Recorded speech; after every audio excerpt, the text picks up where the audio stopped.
Hi, everyone. Welcome to Art Talk 135. We're back this week with more Banksy, famed incognito street artist. But this week, we're looking at the current touring exhibit of his work titled Banksyland. Here is a photo taken by SMA's own Liz Stillman. The entrance to the exhibit reads, "Today you will experience the art and ideas of the artist known as Banksy. Our team has traveled throughout the world to bring this collection of privately held original works, hand-pulled screen prints, and depictions of Banksy's public graffiti works brought to you in actual size and in vivid detail from more than 30 locations across the planet Earth." I think it's also important to mention that this exhibit is not endorsed or sanctioned by the artist himself. It's being produced by a Portland-based company called 1000 Ways. So here we can see one of his stencil pieces displayed on a stone wall, kind of as if it were being seen in the real world on the side of a building. As we know, Banksy doesn't shy away from social and political hot button topics. This stencil shows a young boy and girl with a teddy bear and a heart balloon standing on a mountain of guns and various weapons. The piece we just looked at actually is in the background of this photo.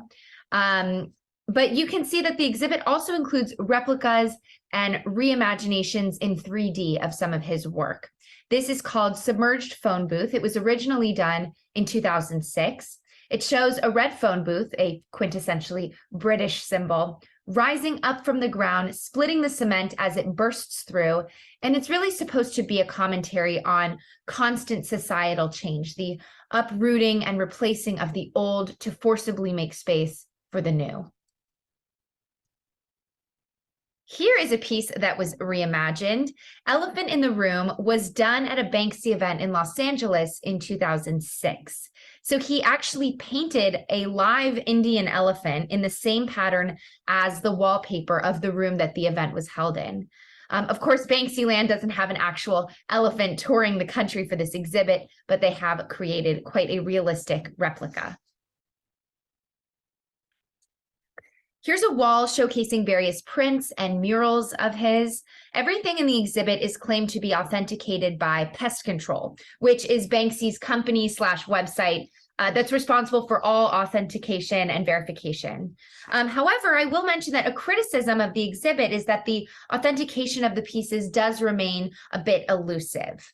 On this wall, we can see some favorites of his, like Flower Thrower on the bottom right and Love Rat in the top center. This piece is, again, pretty blatantly satirical. "Sorry, the lifestyle you ordered is currently out of stock."